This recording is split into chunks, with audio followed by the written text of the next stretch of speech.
ચાલુ વર્ષે મહેસાણા જિલ્લામાં ચોમાસુ વાવેતર હજુ 68% જેટલું જ નોંધાયું છે। જિલ્લામાં ચોમાસુ ખેતી સરેરાશ 2.90 લાખ હેક્ટરમાં થાય છે, પણ ચાલુ વર્ષે હજુ 1.97 લાખ હેક્ટરમાં જ ચોમાસુ ખેતીનું વાવેતર કરવામાં આવ્યું છે।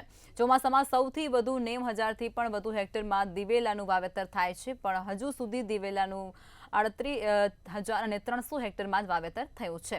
જોકે દિવેલા ઉપરાંત મગફળીનું 22,453 હેક્ટરમાં વાવેતર થયું છે અને આ સાથે જ અડદ 9,433 હેક્ટરમાં, ડાંગરની વાત કરીએ તો ડાંગર 7,758 હેક્ટરમાં અને આ સાથે જ કપાસ 33,043 હેક્ટરમાં, ગવાર 12,000 હેક્ટરમાં અને શાકભાજીનો અલગથી 12,000 હેક્ટર સાથે જ ઘાસચારો 53,000 હેક્ટરમાં વાવેતર થયું છે।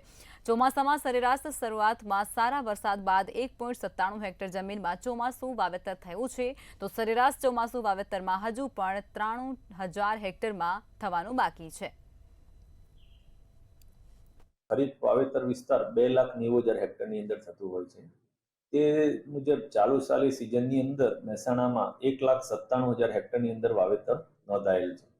મહેસાણા જિલ્લાનો મુખ્ય ખરીફ દિવેલા પાક છે, જેનું સરેરાશ 90,000થી 1 લાખ હેક્ટરની અંદર વાવેતર થતું હોય છે, જે અત્યાર સુધી 37,000 હેક્ટરની અંદર વાવેતર થયેલું છે અને હાલ વાવેતરની સિઝન ચાલુ હોય, વાવેતર ચાલુ છે।